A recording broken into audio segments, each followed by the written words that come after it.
waxaa maanta raashin caawimaad soo gaarsiiyay gudaha magaalada Ceelaf Weyn iyo qaar ka mid ah deegaanada hoos yimaada sida Dararweyne, Bacaha, Sancaro, Dhabar Mamac, Qodcanood iyo Bocoolo. Hay'adda Taakula Somaliland Community raashinkaas oo ay hay'addu ugu talagashay inay kaga faa'iideystaan 570 qoys oo danyar ah bisha barakeysan ee Ramadaan. Raashinkan caawimaad ah oo ka koobnaa bariis, daqiiq iyo saliid. Ugu horreyn waxaa halkaasi ka hadlay isla markaana ka warbixiyay ulajeedka raashinkan caawimada ah madaxa hay'adda Taakula Somaliland Community Mr. Cumar Jaafar iyo Maxamuud ducaalo oo kamid ah madaxda hay'adaasi.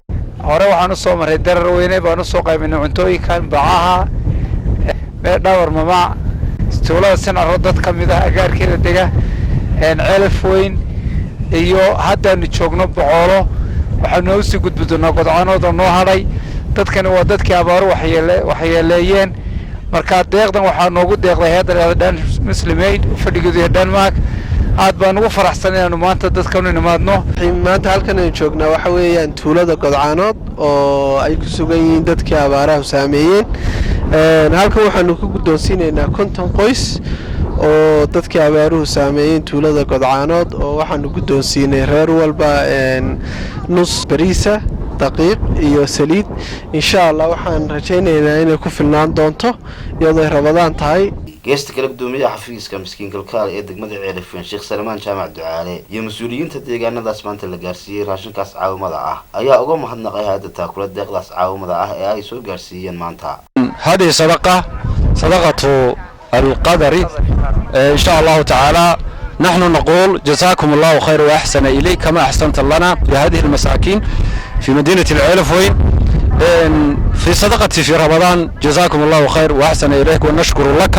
هذا تاكله أي راشن وقع بالصيد دقمة Dararweyne وان قدوميها كاهي بقولوا الصدم كيش ويسوقوا شراء دقيق بريس يسليد هذا ويكون mahadsantahay raashinkaas ay soo gaarsiisay dadka masaakiinta.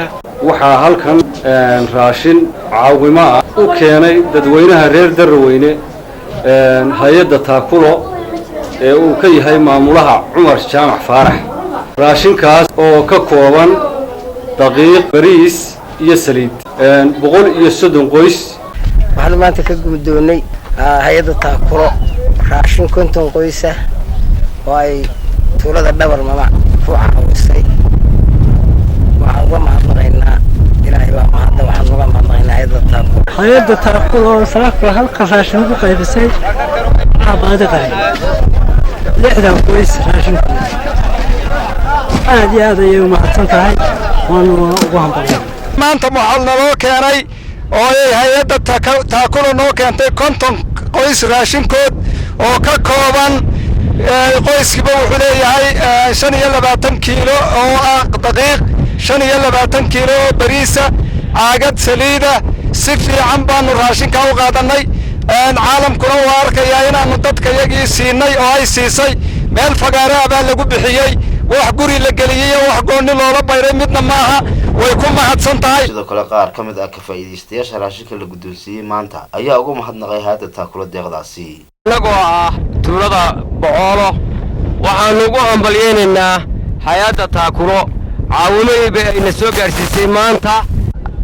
hay'addu soo gaarsiisay 50 kiish raashina anigu ku mahadsan tahay. Axmed Mursal Askar TV-ga Caalamka Universal Ceelaf Weyn.